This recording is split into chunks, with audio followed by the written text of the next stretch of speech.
Target केलं नाही असं मनोज जरांगे पाटलांनी म्हटलेलं आहे। छगन भुजबळ यांनी मराठा समाजाला टार्गेट केलंय असा आरोप देखील जरांगेंचा आहे। आरक्षणाला विरोध करणाऱ्याला सोडायचं नाही हा माझा शब्द आहे।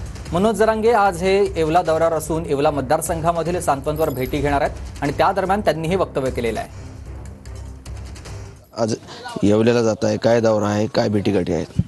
ते सचिन भैयाच्या आजी एक्सपायर झालेल्या, ते आज जायचं उद्या जायचं करून करून ते राहिलं होतं। आज त्यांच्या घरी त्यांच्या कुटुंबियांना सांत्वनपर भेट द्यायसाठी चाललोय। तिथून छगन भुजबळ निवडून येतात, तुम्ही सारखं त्यांच्यावर टीका केली, टार्गेट केलं की त्यांनी आरक्षण मराठा समाजाला भेटू दिलं नाही। मी टार्गेट नाही केलं त्याला, त्यांनी केलेलं आहे मराठ्याला। निवडणूक आहे, सध्या विधानसभा निवडणूक लागलेली आहे, प्रचार सुरू आहे, अनेक उमेदवार असं सांगतायत की तुमचा पाठिंबा आहे म्हणून त्यांना। नाही, मी सांगितलं माझ्या पोटात जे येते तोंडात, मी लोकसभेला ते सांगितलं होतं, तुम्हाला ज्याला पाडायचं त्याला पाडा, ज्याला निवडून आणायचं त्याला आणा। समाज बंधन मुक्त केला होता, बंधनात मी समाज कधीही ठेवलेला नाही।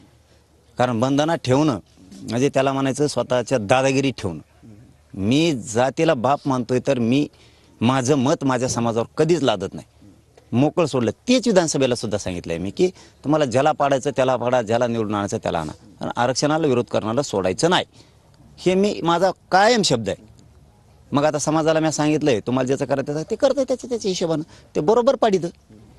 माझा कोणालाच पाठिंबा नाही, पक्षाला नाही, कोणाला नाही, कोणचे महाविकास आघाडी नाही, कोणची महायुती नाही, कोणाला नाही, पण पाडा। नक्कीच मनोज जरांगे पाटील, कॅमेरामन हर्षल निकमसह संजय सरवदे, TV9 मराठी, आंतरवलीसाठी जालना।